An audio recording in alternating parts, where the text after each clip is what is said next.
Hello, hello, hello. Welcome. It's a Monday night introduction to U.S. Government Civics 101. And we're still working through the American Government book by these three authors, to include Larry Sabato. I don't know if you know him or not, but quite often he's a guest on Fox Business and Fox Network. So don't know what's going on, but man, my head is hollow today, and it just seems like everything is echoing when I talk, and my ears, and I guess I need to go back to the doctor. I finished all the doxycycline and all the prednisone, but God, now my head feels totally hollow, and noise just bouncing on the inside of my head and in my ears like you would not believe. But we'll see what happens. And I guess you can tell my voice is still not there. I have an appointment with my surgeon coming up a week from tomorrow, because I'm still having those problems with my. Oh, look at my shoulders. Still having problems with my esophagus. So we'll see what happens. But still here. That's what counts. Okay, let me see who else here. I got Stray Kitten was number 1, and then we got Little Lone Prepper. Welcome, Little Lone Prepper. Diana 2. Utah Mike and Holly Ivans. Wow. We've got a total of 9 people watching right now, according to the counter. And oh, wow. I just got a notice. Emergency alert. American troops were killed by Russian missile. Multiple doomsday, whatever platforms. I don't know. Let me check here real quick. Didn't say. Don't want to go into it. We'll hold that off until after this. But anyhow, hi, Shenanigans. Welcome. Butch Graves. Welcome. So we've got some earthquake swarms going on in Yellowstone. None of them over a 2.0 right now. We've had 18 earthquakes in the last 24 hours at Yellowstone. All of them right around a 1.8, less than a 2. But it's right there in the Yellowstone area. So we do see some magma intrusion coming up. So beware of that as you get ready for bed this evening. I don't know. I was watching KLW News, and he is saying that it appears through artillery barrage that Israel is beginning its move north into Lebanon. So we'll see what happens there. And then, of course, we got this one just came across my screen. That American soldiers were KIA by Russian missile. So we shall see what all is happening here. It's getting crazy, people, getting very, very crazy.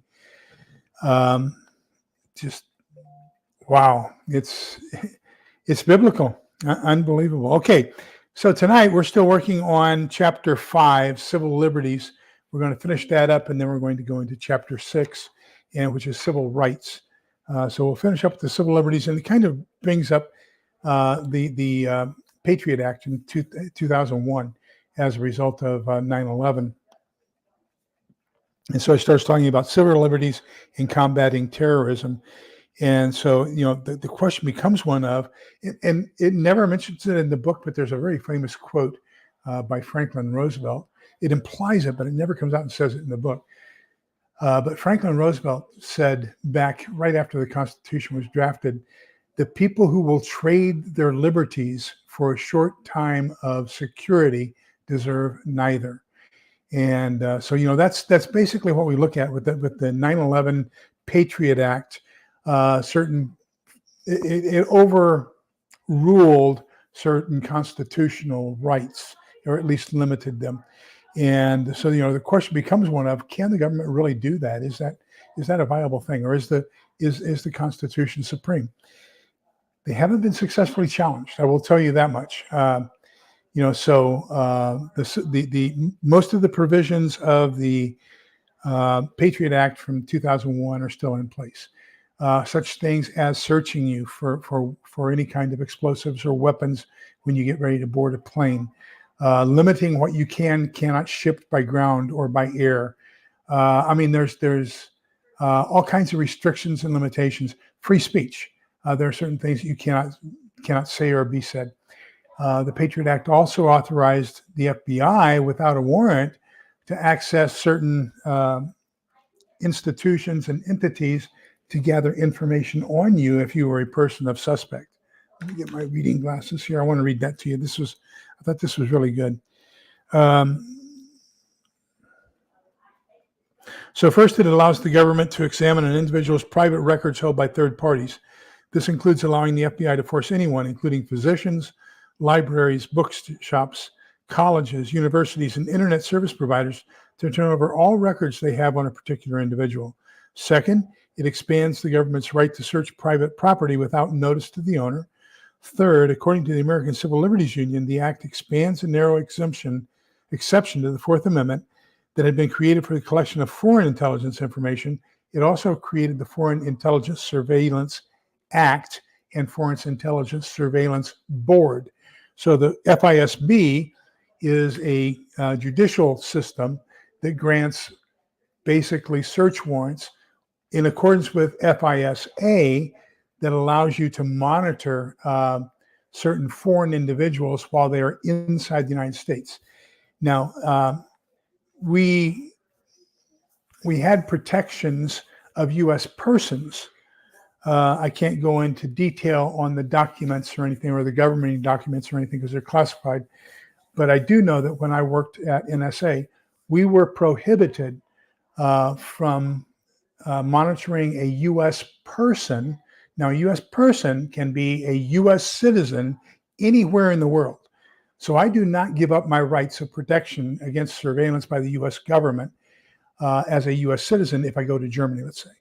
So as long as I can be identified that that's a U.S. citizen that I'm listening to, I can't listen to, record, monitor, or report on that individual. Now, anybody who is inside the continental United States is afforded the same protection and coverage as a person who is a U.S. citizen. So if you are the ambassador from Russia and you're in New York at the UN or in an embassy in Washington, D.C., you are afforded the same protection by the Constitution as a U.S. citizen because you're inside the United States.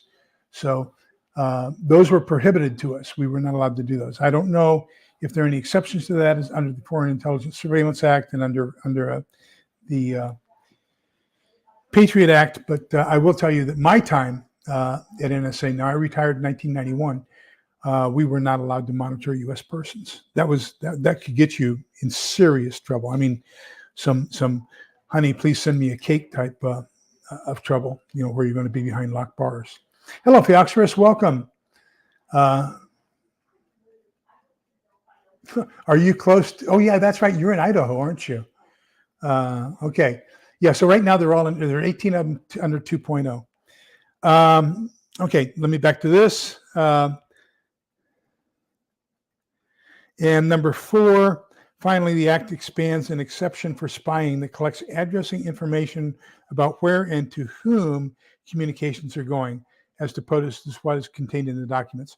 We call that traffic analysis in the signals intelligence world. So I can keep a track of, you'll see a lot of channels right now that are reporting on the emergency action messages. They're usually, I think it's 1172. So 11.720 megahertz is the EAM band.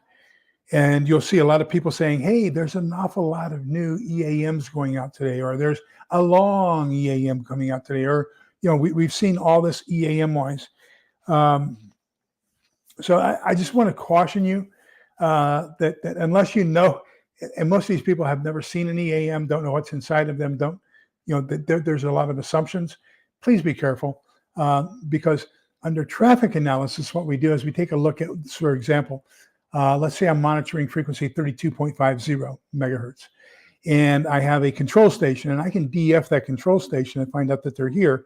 Then he has, let's say, 4 substations that always communicate with him on that frequency, and I can DF those 4. Now, if this one down here I find him on 38 megahertz, and he's transmitting and receiving from 4 stations below him, and I can DF those, I can all of a sudden develop what's called a net diagram.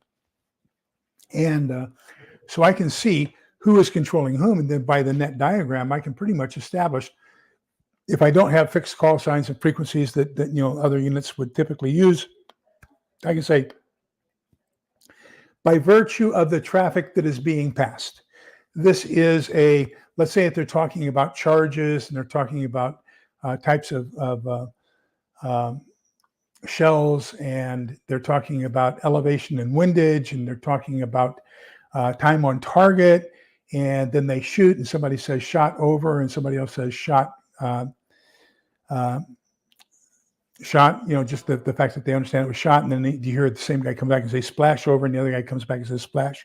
So now we know that we're listening to an artillery unit. So we can take that and say, okay, if these are the firing batteries down here, we know we got those, then that must be the battalion here. And if this is the battalion they're talking up, then they must be talking up to either a regiment or a brigade. So you can start determining all that stuff. So that's what they're talking about here with the signals intelligence traffic analysis, is trying to develop that kind of a net diagram so you can identify who it is you're listening to, their function, and what they are doing. So that is authorized under the Patriot Act, that we can do that with certain groups. Okay, so due process rights. Illegal incarceration and torture are federal crimes, and the Supreme Court ruled in 2004, remember this is the one that deals primarily with Guantanamo Bay, that detainees have a right of habeas corpus. That means habeas is having, corpus is a body, and that's Latin for the body you have. So we want the body that you have. We want them returned to us, basically. So you cannot illegally imprison somebody under habeas corpus, because another authority can request that body be given to them. And so in 2006, the Military Commissions Act reduced habeas corpus and eliminated the right to bring any challenge to detention, transfer, treatment, trial, or conditions of confinement of detainees. It allowed the government to declare permanent resident aliens to be enemy combatants and enabled the government to jail these people indefinitely without any opportunity to file a writ of habeas corpus. In 2008, the Roberts Court ruled parts of the act unconstitutional, finding that any detainee should be able to challenge their extended incarceration in federal court. So you see that these limitations to your rights that were under the Patriot Act, some of them, not all of them, some of them have been challenged and then removed as a result of the challenges being unconstitutional.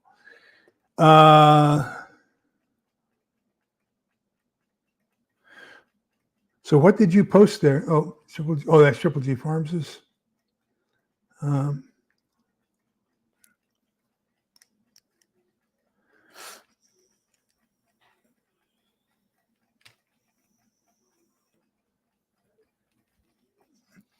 Oh, wow. I haven't heard much on the fires up in the Panhandle recently. Has anybody heard anything on that? I got to clean these glasses. Okay, so the Sixth Amendment trial by jury has also been crushed by recent federal activity. Although those declared enemy combatants can no longer be held indefinitely for trial by military tribunals, they still do not have access to the evidence against them, and additional evidence may be obtained through coercion or through torture.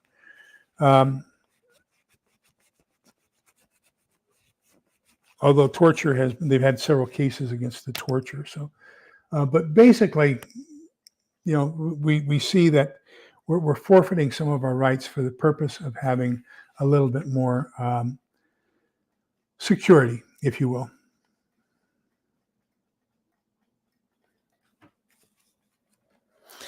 Okay. Another one that's been challenged is the First Amendment's guarantee to religion. So, it seems as if you're allowed to practice your religion everywhere you want, except on government property. So the Johnson Act, especially, and then some recent liberal interpretations of freedom of religion have changed that to freedom from religion instead of freedom of religion. So instead of saying, I have a right not to believe, and I'm not going to believe, and you have a right to believe, I can tell you my right not to believe, but you're not allowed to tell me your right to believe. So when you go to a government entity, it's okay to practice a non-belief, but it is forbidden to have a belief, if That makes sense. Okay.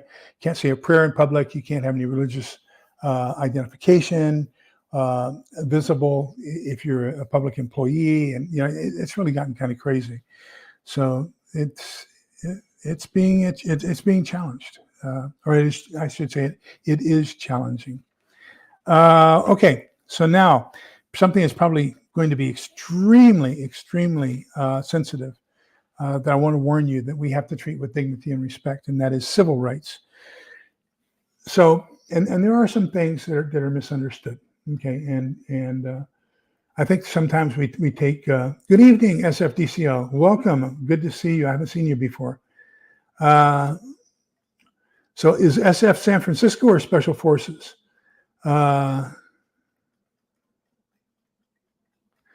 There's an increase in hate speech against a lot of different things in the Lone Prepper. Yeah, Christianity being one.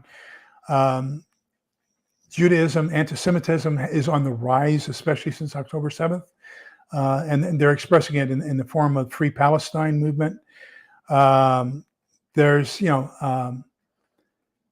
has been for quite a while, for over 160 years, a severe prejudice against Mormons.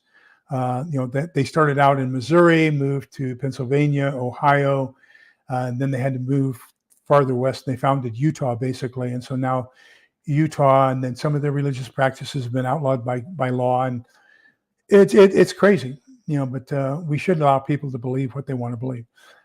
Part of that is if you're Muslim, after 9/11 especially, there was a lot of vindictiveness towards the Muslim community, believing that they were that all of those who practiced the Muslim religion were extremists, just like the 9 terrorists that we had from Saudi Arabia. Shenanigans, don't ask logical questions, because that's a fantastic question.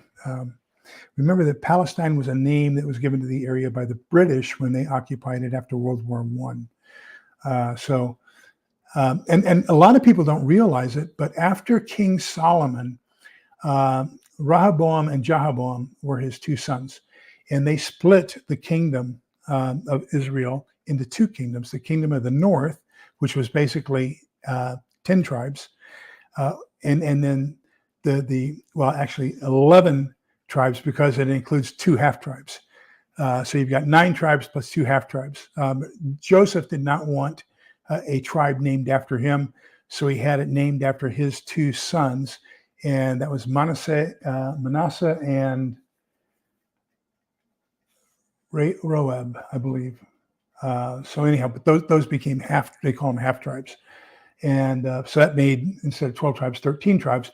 But remember, the tribe of Levi is set aside, and it's not allowed to, it has to be, it's a tribe of priests. So they went into both. But anyhow, you've got all but 2 tribes, Benjamin and Judah, who stayed in the south, and they formed what was called Judea. And then in the north, you had the other tribes, and they formed what was called Israel. And this is after King Solomon died. So that southern part that includes Jerusalem was the kingdom of Judea, and that's where the term Jew comes from, is from the Judais of Judah. And so that's where that term comes from. But actually it applies now to the entire Israeli north and Judean south, and so that's all unified now, and we call it Israel, and the people there are Jews. So it's all been reunified, kind of. So a little history lesson there on Judea and Israel. If you read the book Moby Dick by Herman Melville, a lot of interesting things there that are really appropriate to the tribe of Israel and the tribe of Judah after the split, because there's a lot of meaning in there. What's the captain's name? Captain Ahab. Ahab was considered the worst king of the north, and he actually built a temple for his wife's god Baal, and it's really something else. So you read Moby Dick. If you understand the Bible and you read Moby Dick, you're going to say, man, oh man, this guy is talking about the Bible. Civil rights. Okay. What you should know after this discussion. You should be able to trace the efforts from 1800 to 1890 of African Americans to vote and women to vote, outline developments in African Americans and women's push for equality from 1890 to 1954, analyze the civil rights movement and their effects on the Civil Rights Act of 1964, assess statutory and constitutional remedies for discrimination pursued and achieved by the women's equal rights movement, and describe how other groups have mobilized in pursuit of their own civil rights, and evaluate the ongoing debate concerning civil rights and affirmative action. Okay, so let's go back to the Constitution. And remember that up until 1861, we allowed to have we wanted parity or equality. Hello, KP Heathen, welcome. Manasseh and Ephraim, thank you, Diana, too. Where was I? Oh, up until 1861, when the Civil War started, and actually up until 1860. Well, I think the amendments were passed in 1868. My Constitution. I've lost my Constitution.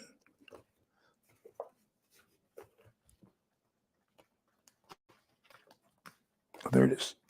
There it is. Okay, so the 13th Amendment was passed, I believe, in 1868.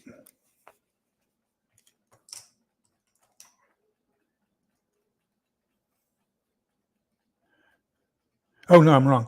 13th Amendment ratified December 6, 1865. So the 13th, 14th, and 15th Amendments were all the anti-slavery amendments as a result of the Civil War. But the 13th Amendment, we got to read this carefully. It says, neither slavery nor involuntary servitude, except as a punishment for crime, whereof the party shall have been duly convicted, shall exist within the United States or any place subject to their jurisdiction. So you can still be made a slave legally in the U.S. under the Constitution if you commit a crime. And so that's kind of what was used for the chain gangs and things like that, typically in the South, and the people who are working the cotton fields. What they would do is they would take convicts out and use them as slave labor. They would give them a motley amount as far as a stipend for their work, and so that's part of that. But as far as chattel slavery, that was outlawed as a result of the 13th Amendment in 1865.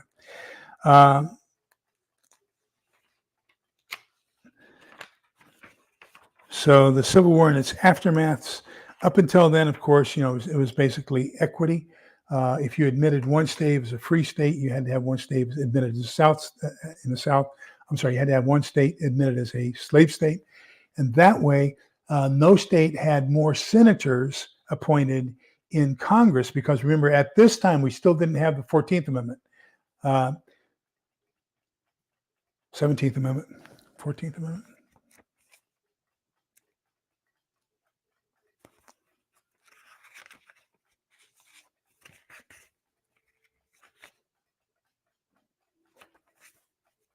Seventeenth Amendment. So the 17th Amendment had not yet been passed. So that the senators were representatives of the state legislatures. So they wanted parity, so that in the Senate, no bill could pass by having an overwhelming majority of either pro-slave or anti-slave states in the Senate. And that's the whole reason why you admitted two at a time, one pro and one anti-slavery. But then in 1865, that all changed. So, and then we had basically the elimination of slavery throughout the United States. So you had the National Association for the Advancement of Colored People, NAACP, founded in 1909 by W.F.B. Du Bois and Villard, and so they were focused primarily on the issues of the Negro in the United States. And so they, believe it or not, they took their first meeting was in Canada, Niagara Falls, Ontario, in Canada. But then they moved down here, and it was the primary advocate for civil rights. Now, there were also some key women's rights groups that evolved at the same time. The NWSA was one of them, the National Women's Suffrage Association. And so they were lobbying on behalf of women to get the right to vote. In Muller versus Oregon in 1908, the court relied heavily on data to document women's unique status and to justify their differential legal treatment. So basically in 1908, the Supreme Court said, there's differences. We've been provided differences in medically in the brains between men and women. Therefore, women don't have the brain capacity to vote. That's as recently as just over 100 years ago. But then we had the 19th Amendment, and so that gave pretty much equality as far as voting. So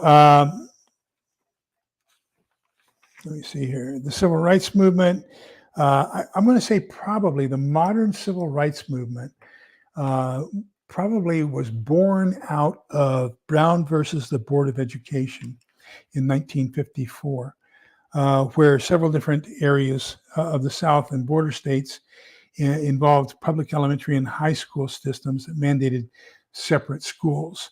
In Brown, it was headed by a bunch of legal defense fund lawyers headed by Thurgood Marshall, who had later become a Supreme Court justice, argued that Plessy's separate but equal doctrine was unconstitutional under the Equal Protection Clause of the 14th Amendment, and that if the court was still reluctant to overrule Plessy, now Plessy is the case earlier that allowed, as long as they were equal, you could separate things. So, they said, if you had two restrooms, you could have one for Negroes and one for white. It's quite often it was celebrated colored and white, but as long as they were equal, because up until that time they had not been equal. You might have two water coolers side by side. One of them was just a spigot in a sink that would be for colored, and then the other one was a cooler with cold water from a you push the button and the water spurts up cold water.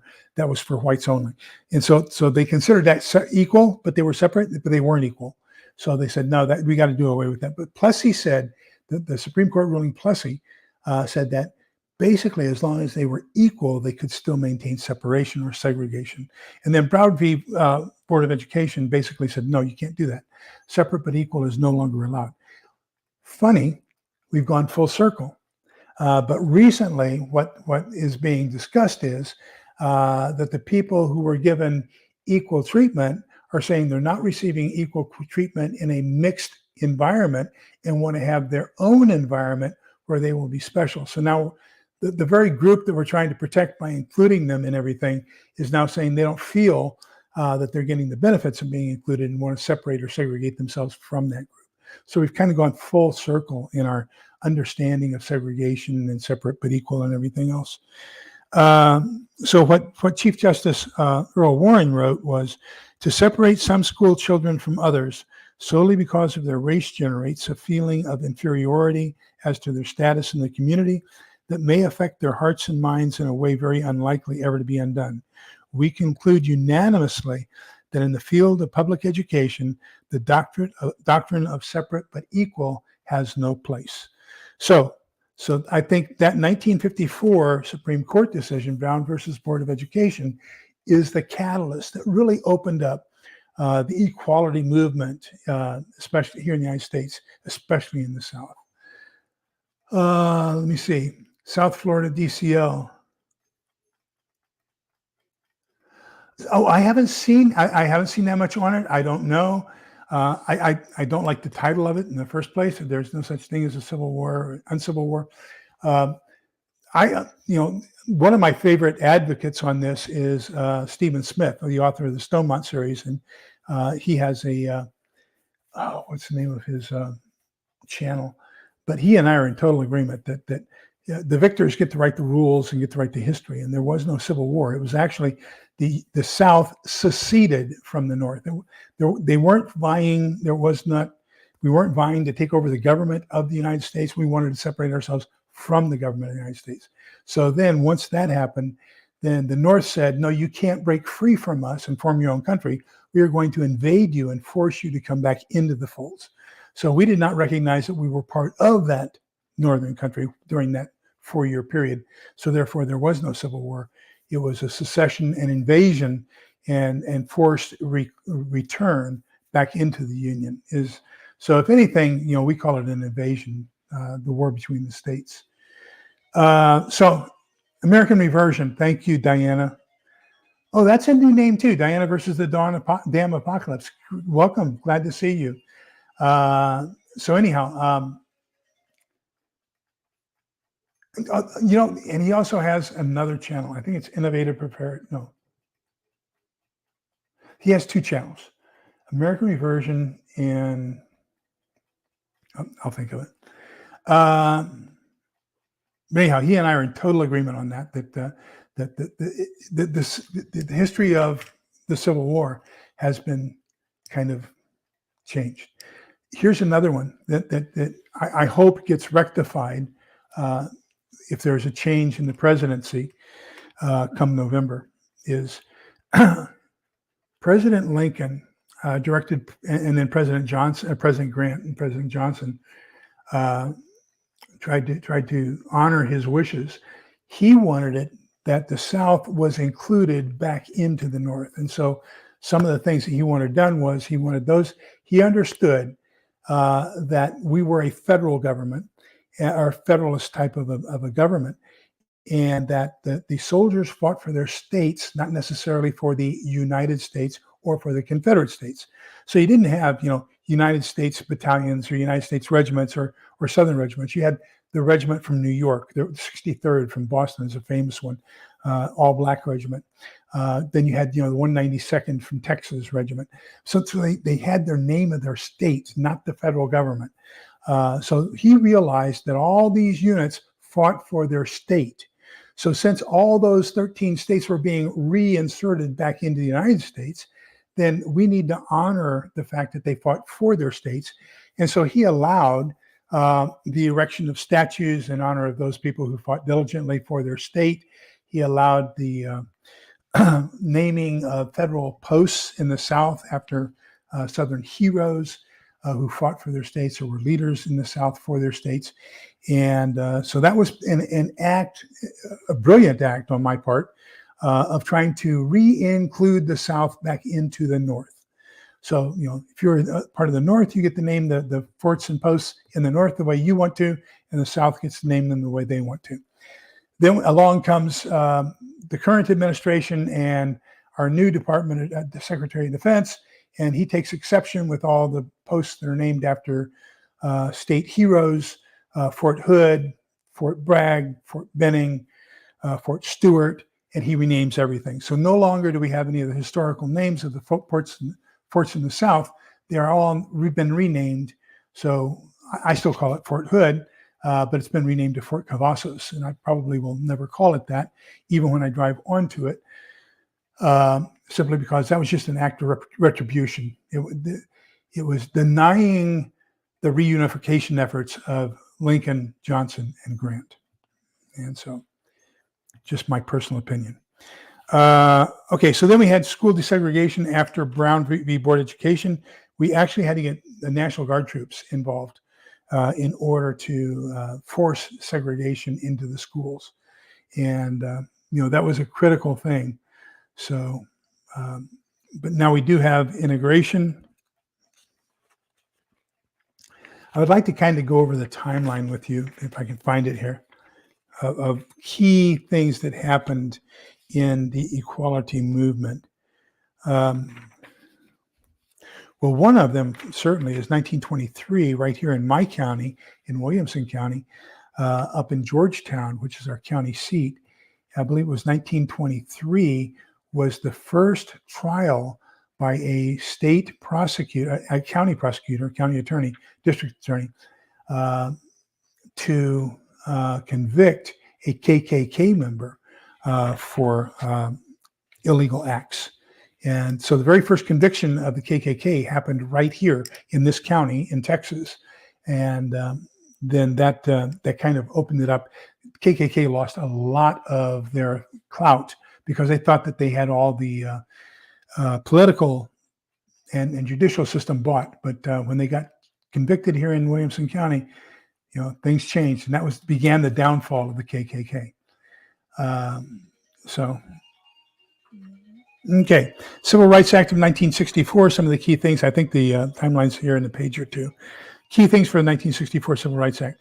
It outlawed arbitrary discrimination in voter registration and expedited voting rights lawsuits. So, and it also mandated that the states in the South that were accused of violating voters' rights have monitors available to ensure that as much was done to include minority voting as possible. And you can't change, there's still the law under the Civil Rights Act of 64. We cannot change anything voting-wise to include redistricting without federal authority because we were determined to be discriminatory in 1964. It barred discrimination in public accommodations, especially those engaged in interstate commerce. It authorized the Department of Justice to initiate lawsuits to desegregate public facilities and schools. It provided for the withholding of federal funds from discriminatory state and local programs. It prohibited discrimination in employment on grounds of race, creed, color, religion, national origin, or gender. And then it created the Equal Employment Opportunity Commission to monitor and enforce the bans on employment discrimination. So I want to go over that 1964 Act because this is critical. There are 7 things that it says you cannot be discriminated against because you are a member of one of these 7 protected classes, okay? Race. It identifies race, the biological names, Caucasian, Negro, Asian, Micronesian. So these are all defined biologically. So when I fill out an application or a questionnaire that says race and it offers me white, I'll always choose other. Because remember, the third item, okay, the second one is creed, what you ascribe to be. The third one is color.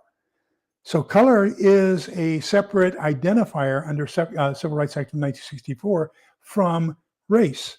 There are some extremely dark-skinned Caucasians, primarily in Ethiopia and in India.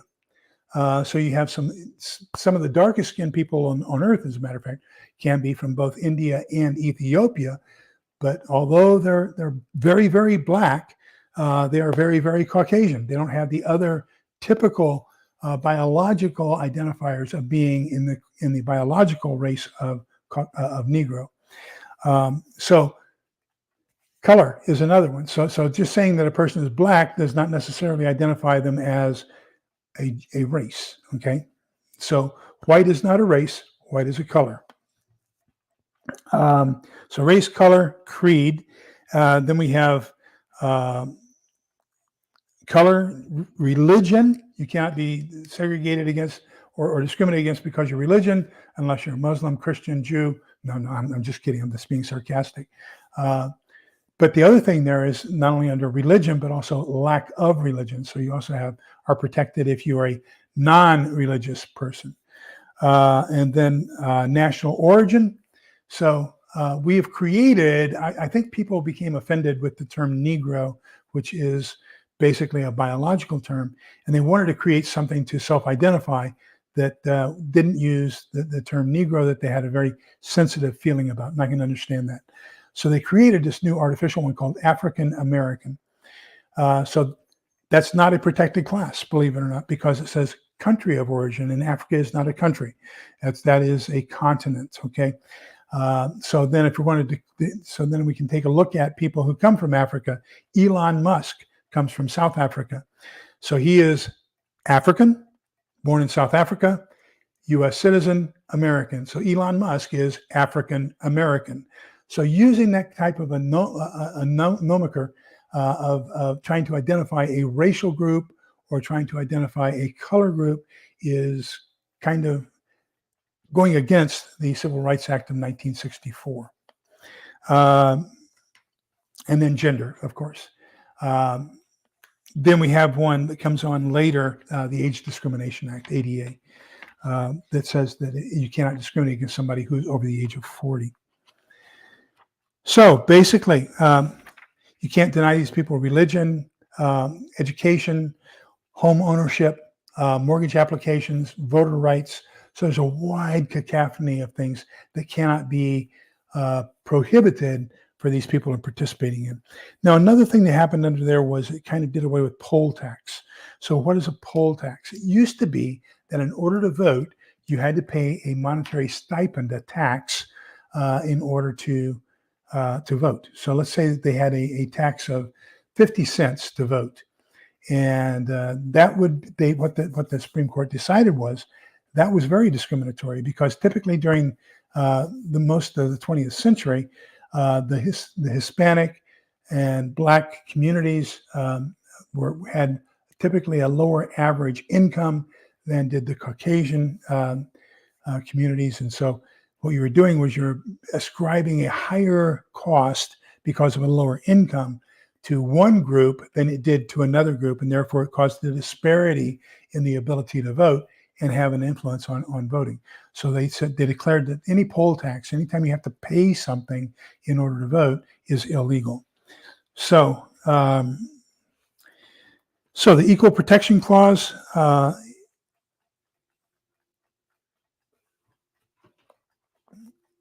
comes into play, and then that guarantees that we are all afforded equal protection under the Constitution.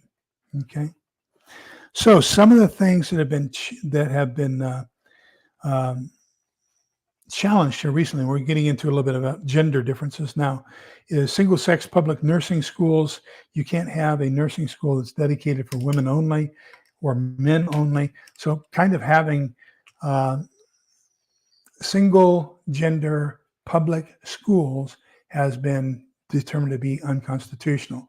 Now, there are some religious caveats. For example, the Catholics are still allowed to have male-only seminaries for men to become priests. And they're also allowed to have women-only convents for sisters who are worshiping together in a convent. So those are still allowed to be segregated by gender, but those are very limited in their scope and what they're allowed to do. Any law that considers male adults at 21 years but females at 18 years are unconstitutional. Everybody has to have basically the same age status regardless of their gender. Laws that allow women but not men to receive alimony. So it used to be that if the man was found guilty of a divorce, of causing the divorce, then a woman could be given alimony. But if the woman was guilty of causing the divorce, the man could not be given alimony.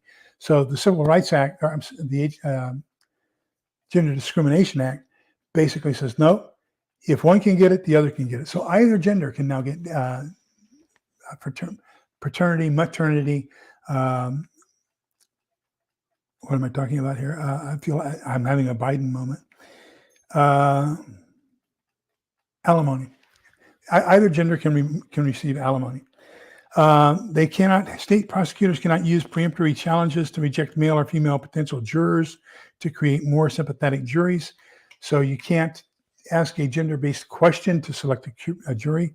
And Virginia's maintenance of an all-male military college, the Virginia Military Institute, was struck down. So that had to become integrated and have both genders. That also applied to the Texas Corps of Cadets at Texas A&M. So the Corps of Cadets, you had two colleges, public schools that would grant commissions in the U.S. Army upon graduation. That was the Virginia Military Institute and the Corps of Cadets at Texas A&M University. And now, both of those can still do that. However, both of those have to be non-gender biased. They have to allow both genders into it at the same time. Let me see. We talk about Hispanics and their moves for equality and everything else. So Cesar Chavez was one of the biggest advocates for a closed border and having a application process for people to migrate into the United States across the southern border. And he was, if you'll remember, he was a very big activist for the seasonal crop rotation pickers in California. And so what was happening was illegals were coming across the border and basically stealing the jobs of the migrant workers, the itinerant workers that Cesar Chavez was in charge of. And so he wanted the border shut down and no more illegals to come in because they were stealing the work from his group of people. But at the same time, he was working very hard to have his group of people elevated in status and subject to minimum wage and all that kinds of stuff. So he was very strongly against open borders. Okay, here's the timeline. Let's go through this. I think this is kind of critical. 1910, the Mexican Revolution, political turmoil during the Mexican Revolutionary Forces, Mexicans to seek safety and employment in the United States. We had a very large migration across the border in 1910. Of course, Texas caught the brunt of that again.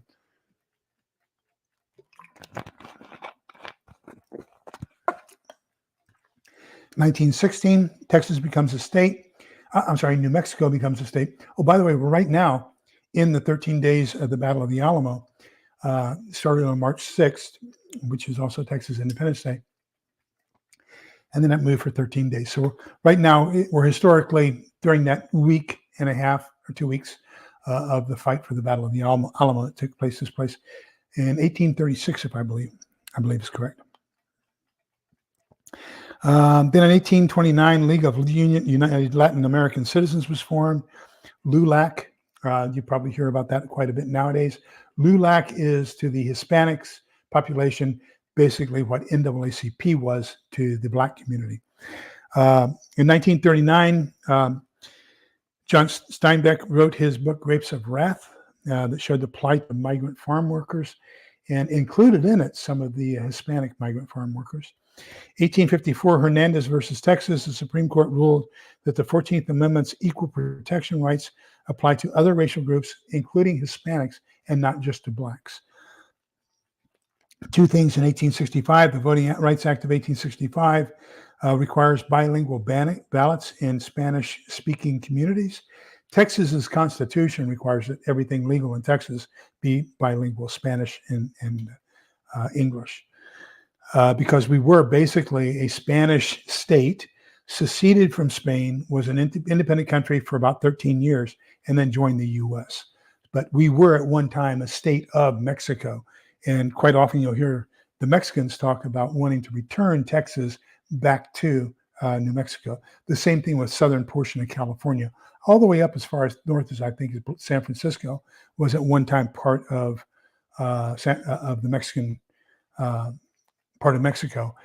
They severed their ties with Mexico. They formed the Golden Bear Republic, which was another country, and then they joined the United States.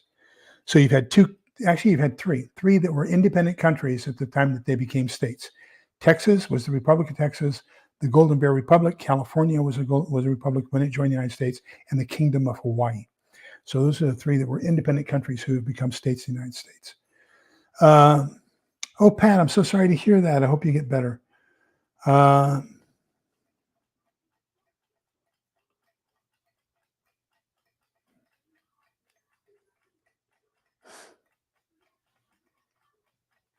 Yeah, I haven't seen how that's going to work yet. I don't have any predictions.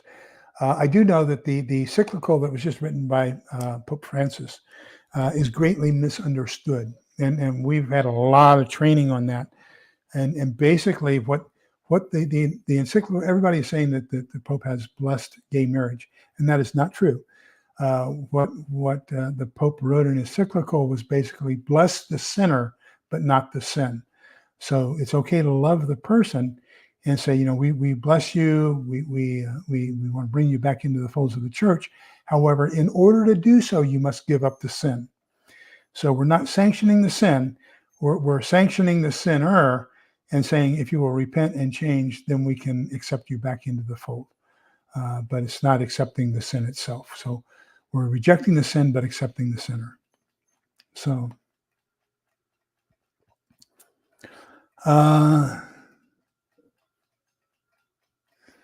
so Shenanigans is also of the same faith, and so he's reinforcing what I'm saying. Thank you, Shenanigans. Okay, so then we also had the United Farm Workers Union was founded in 1865 with Cesar Chavez. 1868, the legal lobbying groups were created, the MALDEF and the Puerto Rican Legal Defense and the Education Fund, founded for the NAACP LDF, Legal Defense Fund. In 1973, San Diego Independent School District versus Rodriguez, the MALDEF fails to convince the Supreme Court that educational funds should be distributed equally among all school districts. And then in 2006, LULAC versus Perry, the Supreme Court decides that a Texas redistricting plan does not intentionally limit Hispanic representation. So we have in Texas what's called the Robin Hood plan. So we have independent school districts, and each independent school district is funded equally by the state, but then they are funded by their own taxpayers within that school district.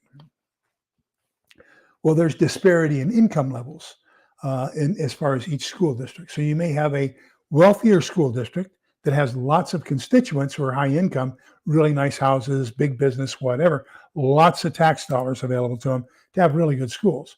Then over here, you have, let's say, a rural community, not that many residents, not that high paid, a lot lower income. So the amount of money that they have to go towards supporting their school is minimal. Both of them get the equal amount based on the per capita registration of the students from the state. So let's say the state is going to pay them $1 per day per student for the education of those students. Okay, so that's based strictly upon how many students are enrolled in daily average enrollment. So the Robin Hood plan says, wait a minute, that's not fair here in Texas. If you have this really wealthy group and they've got these really nice accommodations, air conditioning in the hot months, and they've got, computer skills and everything else. And this one over here, it has to open their windows and run fans in the summer, and they can only run their fans. They can only afford electricity for 2 hours a day. So you got to choose the 2 hours. That's not fair. These guys are being deprived an equal education strictly based upon the revenue generation of the tax dollars. So what the court did was, what the Texas Supreme Court did was said, this one over here, we're going to take a little bit away from you, pull you down a little bit, and give it to the poorer school districts to try to bring them up. So that's what we call the Robin Hood plan. You're robbing from the rich to give to the poor. So it's trying to equalize the amount of school district tax dollars available to everybody to equalize the school programs throughout everything. So, that's kind of where we are, at least here in Texas. Let me see.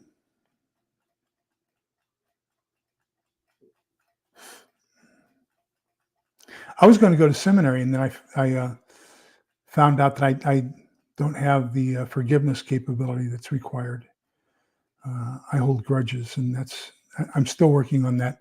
I was 18 when I was going to go to seminary, so gosh, 64 years later, I'm still working on my temper and grudges. So,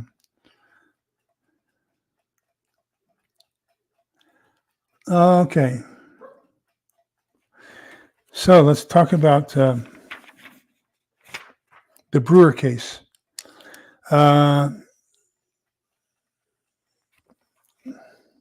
Defending its legality, Governor Jan Brewer on Friday signed the toughest state law in the country designed to combat illegal immigration. The governor rejected claims that the legislation, which gives police more power to stop and detain those not in the country legally, amounts to legalized racial profiling. She said the measure contains sufficient protections to individual constitutional rights. Just 1 second. My little chihuahua wants out.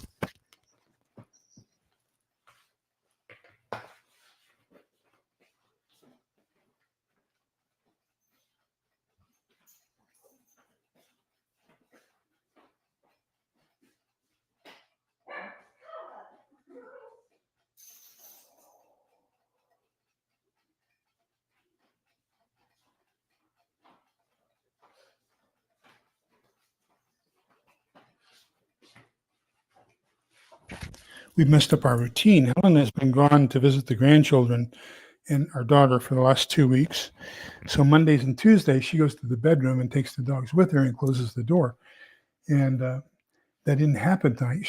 Tonight's her second night home from that visit. So the first night of having them live. So she forgot to get the dogs and take them into the bedroom with her. But we got that fixed. Thank you for your indulgence. I appreciate that. So is stopping and detaining and asking for papers or legal authority to be in the United States legal or illegal? Well, I will tell you, I'm a Texan, and so when I drive on Interstate 10 or Interstate 20, quite often you'll come up across checkpoints, and it's the federal government, the Border Patrol. It was up until 3 years ago, 4 years ago. You had all these checkpoints, and significantly in New Mexico, Arizona, and not that bad in California, but Texas, New Mexico and California, especially the western states of Texas, pretty close to the border. They would have Customs and Border Patrol would have checkpoints where you just pulled over to the side of the road, the officer would shine his flashlight in the car, and everybody had to declare their citizenship. And as long as you said U.S., you were allowed to go on. So that's the same thing that Governor Brewer wanted to do with Arizona police in Arizona. And, so that's kind of the same thing. We have the same thing basically going on now here in Texas, in the sense that we're saying we want to restrict admissions into Texas because we were depending upon the federal government to enforce the control over the border between the U.S. and Mexico, and they aren't. Therefore, we're going to enforce our state border between Sonora, Chihuahua.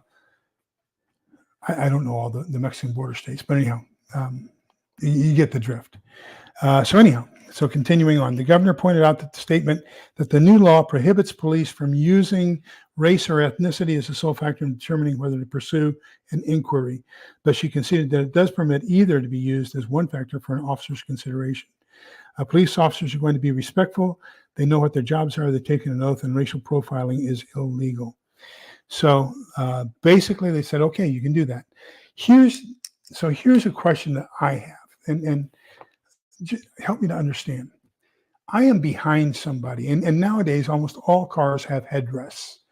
So I am sitting behind somebody who is driving a car. I really can't see that much of their head. I see mostly headrest. The hands are in front of them on the steering wheel. It's blocked by the seat. It's blocked by the body. I really, behind somebody, cannot see whether it's even male or female 90% of the time. So I don't understand this thing of, if a police officer is behind me and I break a law, they can't see what gender, age, race, color, creed, national origin I am from their point of view, and they stop me. How can that be that I racially profiled them in that stop? I don't understand that. So if somebody could help me understand that, I'd greatly appreciate it.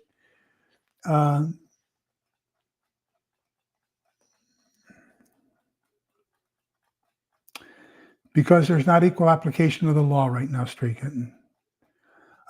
They just announced yesterday or Friday that there was a lot of evidence in the January trial that was excluded from being admitted into evidence, and one of those is President Trump sending urgent requests to Nancy Pelosi and to the Sergeant at Arms of the House, asking them to authorize him to call up the National Guard to protect the Capitol from what was going on. So he was doing a lot of actions on his half to try to mitigate or reduce what was going on, because he said that it was beyond what he had intended. And so that was not allowed to be entered in as evidence in the Kangaroo January court that's going on. But anyhow, so we've got all these, then we have gay and lesbian rights going on. Of course, here in Texas, we had a state law that prohibited sodomy. And so then there was a couple that wanted to get married. I believe it's Locke versus Texas, I believe. Don't quote me off the top of my head. And but they wanted to get married. Two men wanted to get married, and they challenged the sodomy laws in Texas and won. And so now you can get married in Texas as a gay. So males can marry each other and females can marry each other. So we're getting that LGBTQ type stuff here in Texas.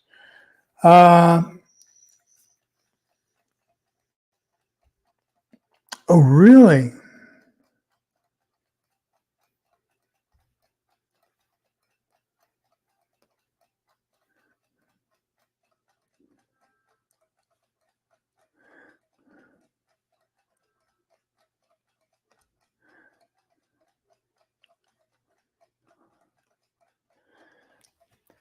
Yeah. Why? If speaking against is to be enforced, then why don't we enforce speaking for? I mean, you got, tumultuous approval, and then you've got objection. So why isn't objection treated the same way that approval is treated? So if you're prohibited from objecting, why aren't you prohibited from agreeing? To me, that's equality, So if you allow people to agree, you have to allow people to disagree. If you allow people to disagree, you got to allow people to agree. But I think Triple G has a point. Margaret Taylor Greene is a congresswoman, and the Gold Star dad was not.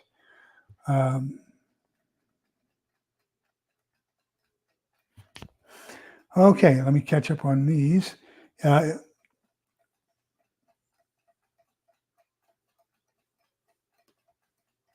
That may be true.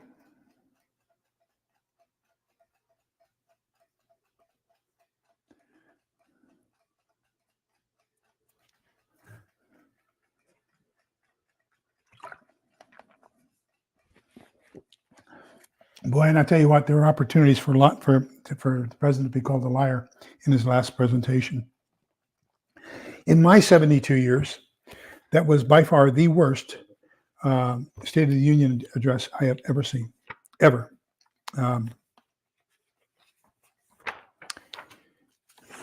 It was deplorable. It was an election campaign speech. It was not a State of the Union speech, in my opinion. But now remember, State of the Union speech does not have to be televised. There's nothing that requires it to be given to the public. What the Constitution says, and it doesn't even have to be done annually. What the Constitution says is shall occasionally, I believe, let me check it here. Article 2. Let me find Article 2.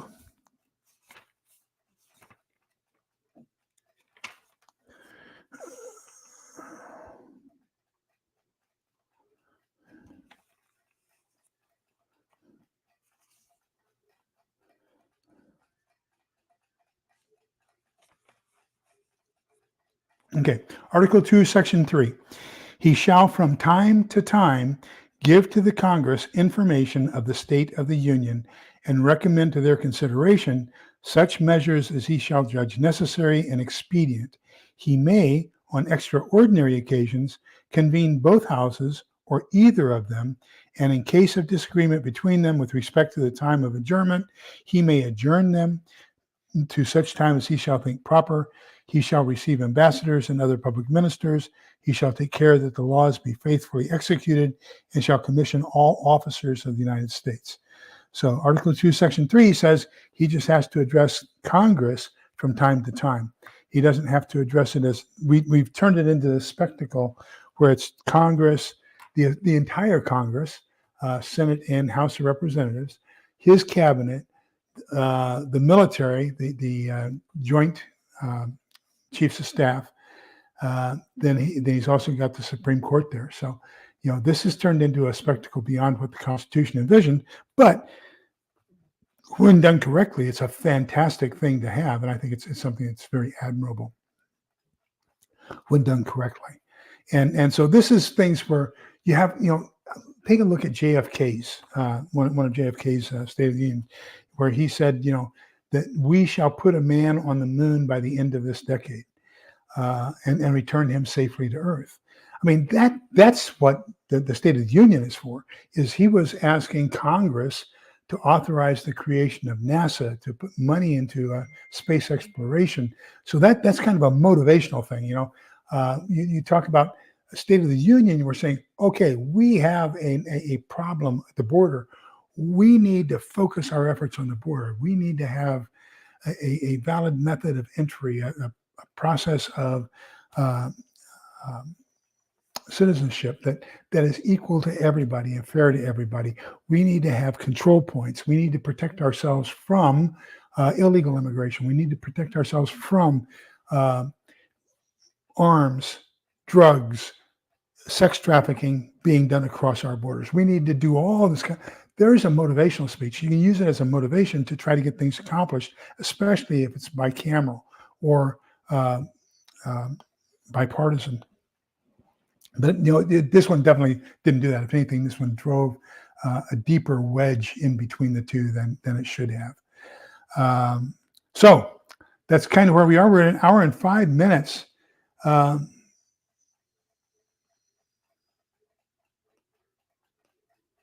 Actually, it's considered destruction of government property. She should have been charged.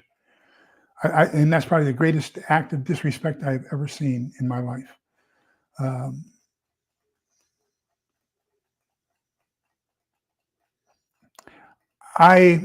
Gosh, it's so hard to predict. And who would be his replacement?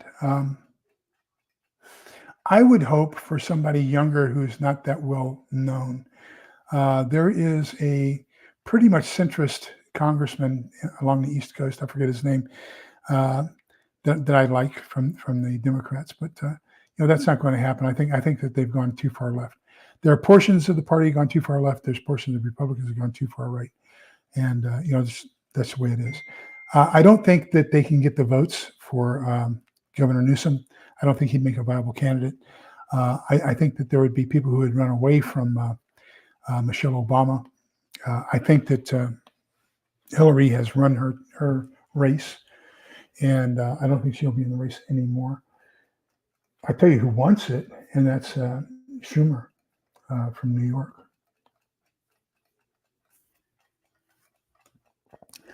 I have a feeling you may be correct.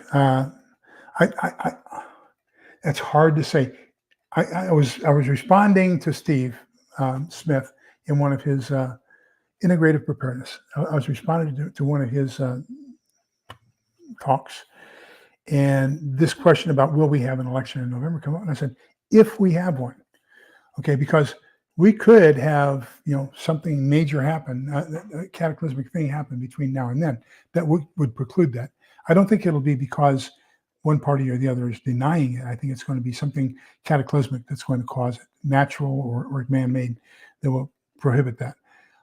But if we do have it, something will happen immediately thereafter, because half of the country will not accept the results of the election, regardless who wins. So, one thing we found was that the trust in the ballot system was totally eroded with the mail-in ballots that we had and the counting of them in this last election during the shutdown. So, I don't think we'll have a country too much longer. Maybe 1 year at the max. And then if it does exist, it'll exist in a different form than what you see today.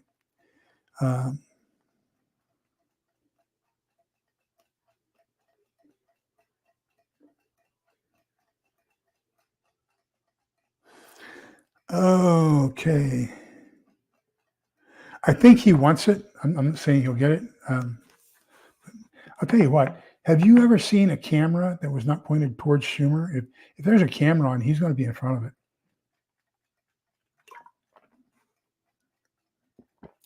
Same thing as that Republican senator from South Carolina, Senator Graham. The two of them, they're camera magnets. Their face is just automatically attracted, polarized towards any camera that there is. They're going to get in front of it.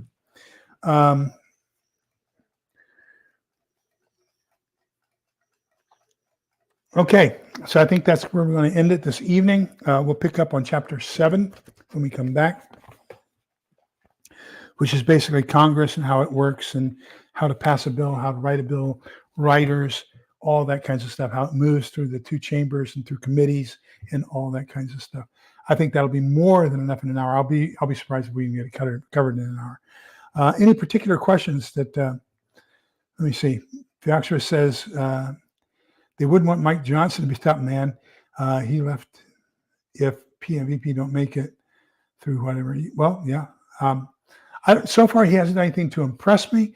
So far, he hasn't done anything to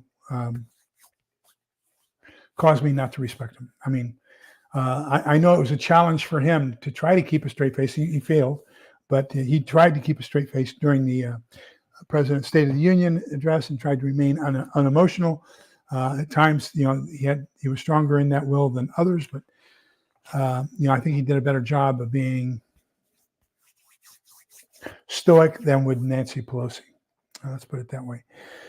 So I don't know how he'd be as a president. I don't think, I think right now, because of the way Congress is, because of how partisan they are, because of how separated they are, and a lack of willingness to even concede on anything, I don't think any president has the opportunity to be successful.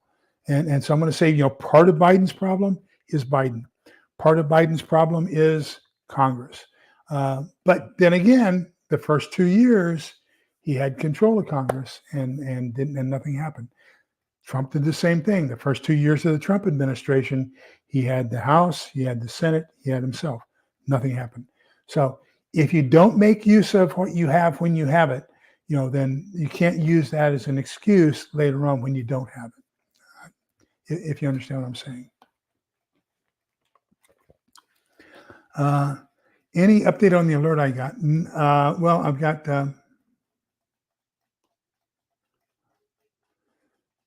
No, I would have to leave here and go check it out. But for those of you, New York Prepper is reporting that American troops are KIA by Russian missiles.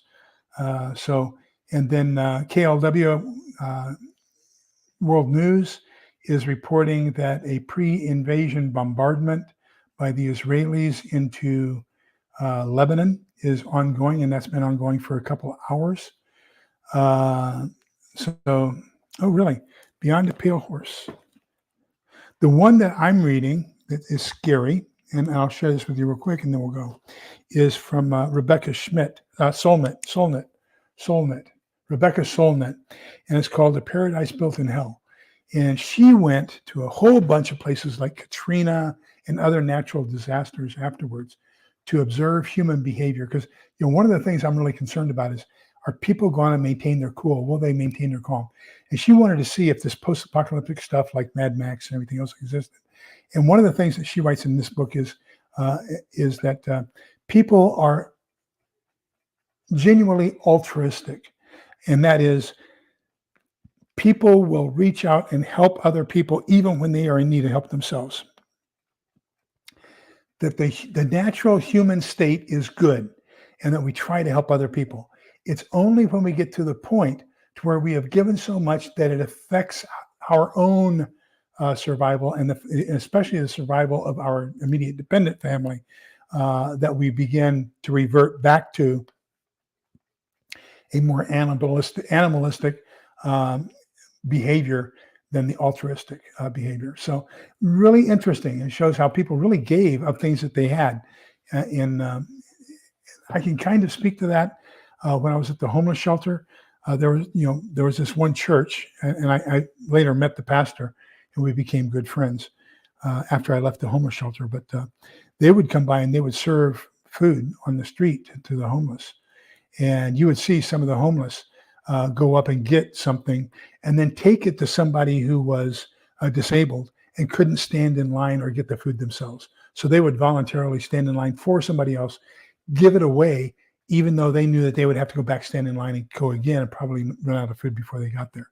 So I can say, yes, man has naturally good tendencies.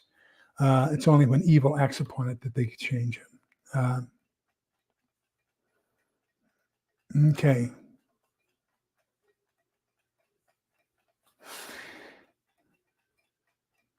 I don't think I've seen a headline on his in the past year that wasn't a red alert.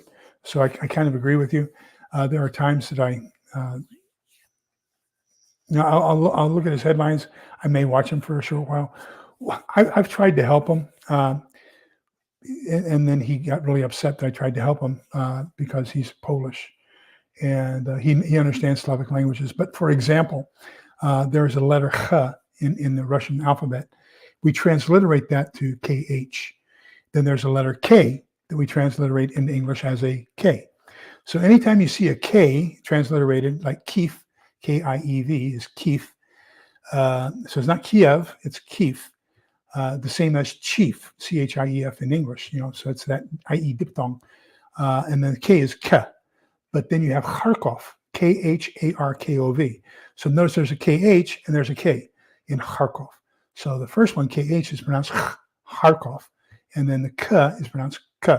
So I tried to point that out to him. He says, I speak Polish. I know how to pronounce, Slavic. And then, but he really does not speak Russian that well.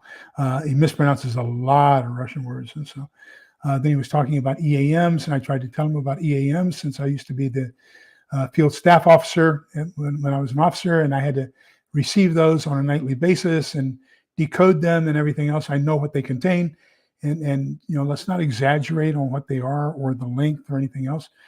Sometimes the shortest message is the one that's going to be the one that's most aggravating compared to what you think.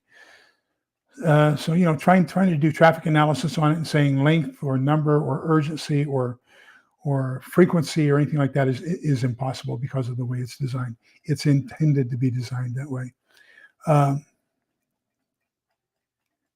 So it's just it's crazy.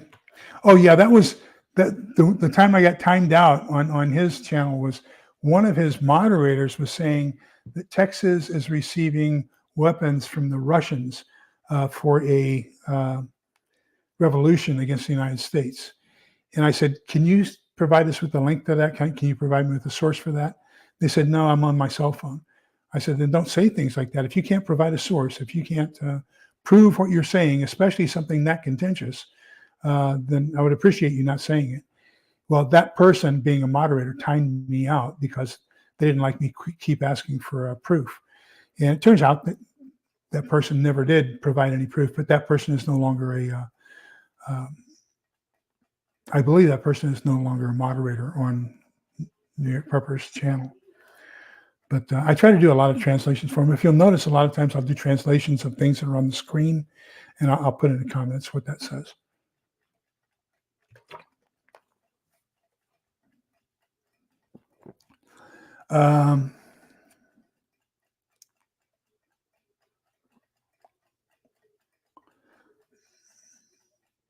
Okay, so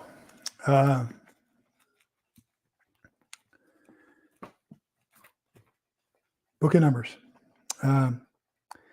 Here's another one. In my Bible studies, this one really got me.